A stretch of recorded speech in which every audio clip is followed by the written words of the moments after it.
Hey YouTube, welcome back to Axis and Allies, the Garrison. This is Detroit coming to you from the bunker here in Rochelle Park, New Jersey with another episode of the YouTube Wars. It is episode 4.1. It is Germany's turn, and Germany is under the command of our good friend Dutch Lancaster, who will finally get a chance to once again unleash the German horde on the Soviet Union. Okay, so please sit tight. I hope you enjoy the show, and as always, let me know what you think. All right, guys, it's episode 4.1. It is Germany's turn. All right, Germany is under the command of Dutch Lancaster. Germany has, at the beginning of this turn, a total of 58 IPCs. And for its purchases, Germany will be buying 1 naval transport, 1 destroyer, 4 infantry, 2 mechanized infantry, and 4 artillery pieces. Okay, and that's for a total of 58 IPCs. All right, Germany will then go ahead and make a declaration of 5 battles. The battles will be as follows. Battle in Sea Zone 91, where the French destroyer will be attacked. Okay, there will be the battle for Eastern Poland, Western Ukraine, Bryansk, and Rostov. And of course, these are the 5 battles that the Germans will be declaring. Right, so let's go ahead with the combat movements that the Germans will be making this turn. So, Battle of Rostov, the Germans will be moving in with a total of 4 infantry, okay, 1 artillery, and 6 armored divisions into Rostov. Okay, and all these units are coming from the Ukraine. Right, second battle for Bryansk. The Germans are attacking with 1 artillery, 1 infantry. A bomber from Germany is coming at a movement of 1, 2, 3, 4. Okay, we'll have 2 movements left in its field gauge. Okay, so it's going to be 1 artillery, 1 infantry, and 1 strategic bomber attacking the 1 defending Russian infantry division. Okay, the third battle is the battle for the Western Ukraine, where you have 2 infantry coming from Ukraine again, and 1 artillery division attacking 1 Russian infantry and artillery divisions. You have a bomber from Germany at a movement of 1, 2, and 3. Okay, this bomber will have 3 movements left in its gas gauge. Okay, so that's a total of 2 infantry, 1 artillery, and 1 bomber. Strategic bomber attacking Western Ukraine. All right, a battle of Eastern Poland. For Eastern Poland, you have 3 artillery pieces coming in from Bessarabia, along with 2 German infantry divisions. Okay, let me get this guy out of the way so you guys don't get confused. Let me put this German uniform that we all recognize. So that's 2 infantry divisions, 3 artillery coming from Bessarabia. You have another additional infantry division coming in from Romania. Okay. You also have 2 infantry divisions coming in from Poland, as well as 3 additional artillery divisions. Okay. All right. You also have as well 1 fighter and 1 tactical bomber squadrons coming from Bessarabia at a movement of 1. Okay. You also have a tactical bomber squadron coming in from Romania as well. So all these aircraft are supporting that attack, and they all have 1 movement left. Actually, they all have 3 movements, not 1, but 3.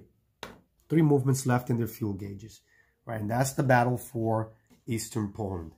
And last but not least, the battle for Sea Zone 91, where you have the French destroyer that is being attacked by 1 German destroyer at a movement of 1 coming from Sea Zone 93, movement of 1 and 2. You have 1 tactical bomber and 1 fighter squadron coming from France at a movement of 1, 2, 3, and 4. these aircraft will have one movement left in their fuel gauges.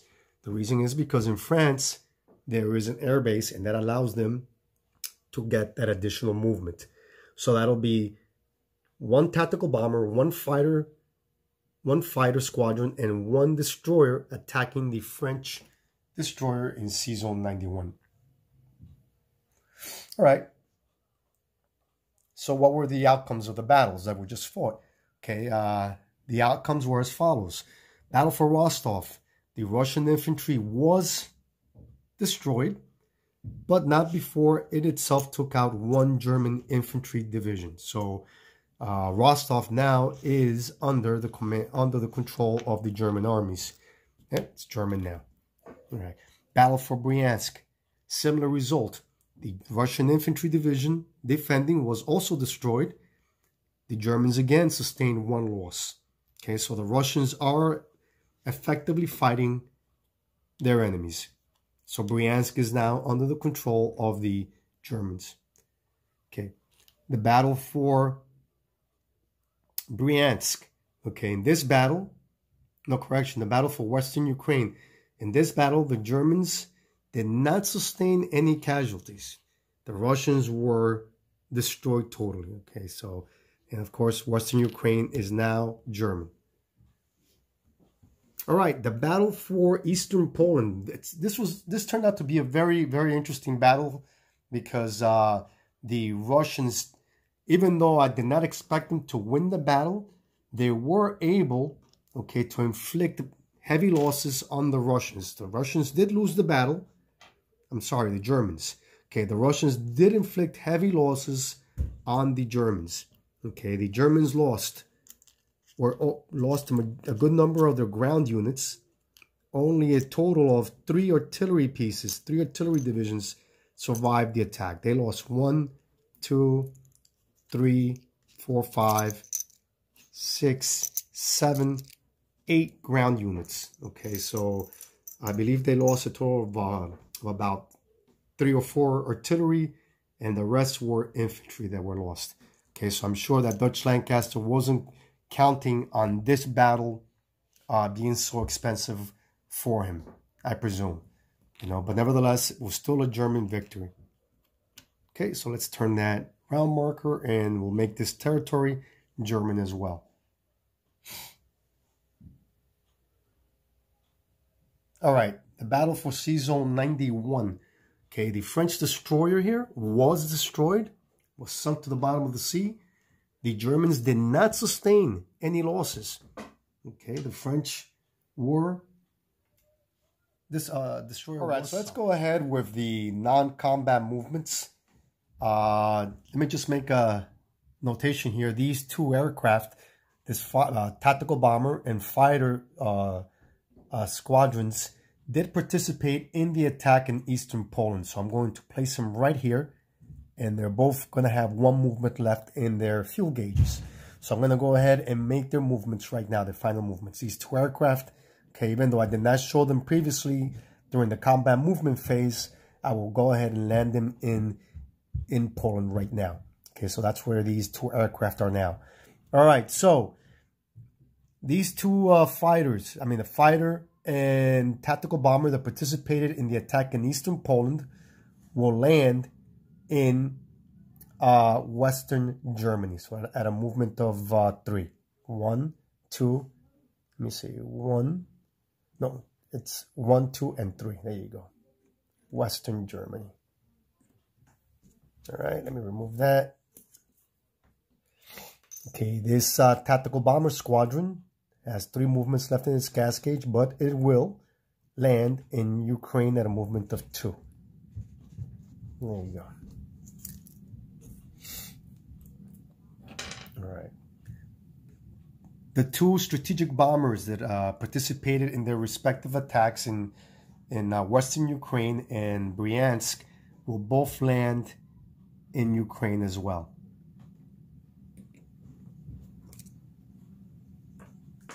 All right.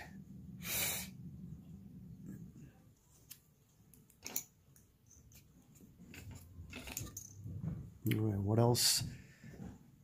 All right, let's go over to the Mediterranean. The entirety of the German fleet will be moving in from 94 and 93 into Sea Zone 92. Oops, having a little bit of a technical issue here. Let me fix that. These pads are supposed to be helping me, but right now they're not. There you go.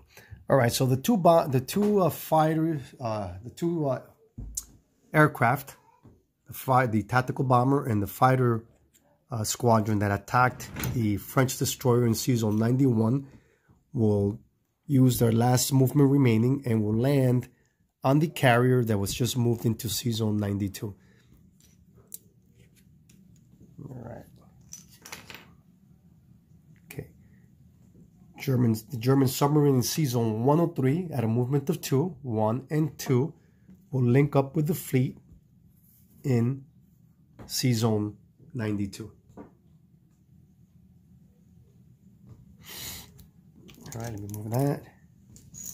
Okay, the German submarine in Sea Zone 105, okay, will move to Sea Zone 112 at a movement of 2, 1 and 2. There you go. There is one German infantry division in Paris. This German infantry division will move south and will move into southern France. In southern France, you already have 1 mechanized infantry, 1 artillery division. Both of these units will be railroaded into Slovakia-Hungary at a movement of 3. 1, 2, and 3. Keep in mind, folks, that according to the BBR, you can railroad up to the designated number of units that is indicated by the value of the territory where the unit starts from. You can railroad up to the number's worth of that territory, the value worth of that territory. So in this instance, up to 3 units could be moved at a movement of 3. And of course, you have only 2 here being moved into Slovakia, Hungary. All right, so the 2 AAAs that are in Romania will move into Slovakia, Hungary. Okay. The AAA in Bessarabia moves into Ukraine.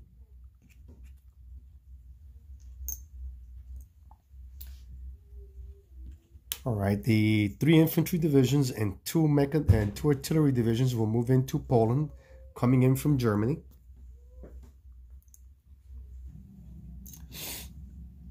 And let me see, I believe that does it for the non-combat movements for the Germans.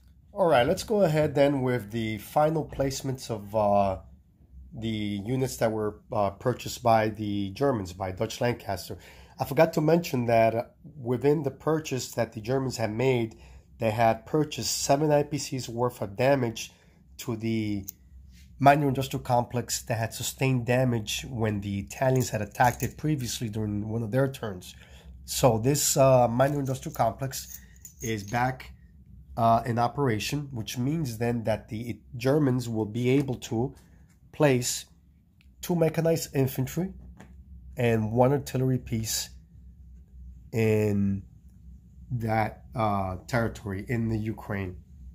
All right, so let's go ahead with the remainder of the placements.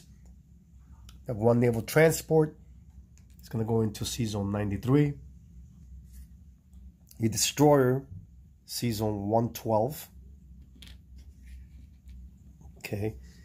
The 1 artillery and 1 infantry division will go into Western Germany.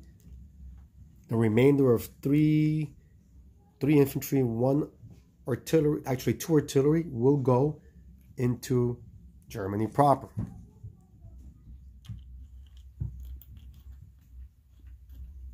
There you go. All right. Okay, so let's go into the income tracker. Germany will be collecting in this turn a total of 61 IPCs that will carry it over into round 5. All right, so very interesting turn for Germany. Germany's definitely been able to expand in this region of the Soviet Union, pushing deep into Rostov, threatening Stalingrad. So that definitely is a key geographic location, because in Stalingrad is a victory city, which of course would benefit the Axis, because that's a victory point that would benefit the Axis war effort. Okay, so I can see a situation here developing where the Germans are not really focusing that much on the northern front, but are really focusing more on the southern front, pushing deep into Stalingrad and the oil fields. Okay, let's not forget that there's another victory objective point here of European oil, that if the Axis can secure the Caucasus, I believe Northwest Persia, Iraq, and Persia, that itself is a victory objective. So that's another point that the Axis can benefit by taking.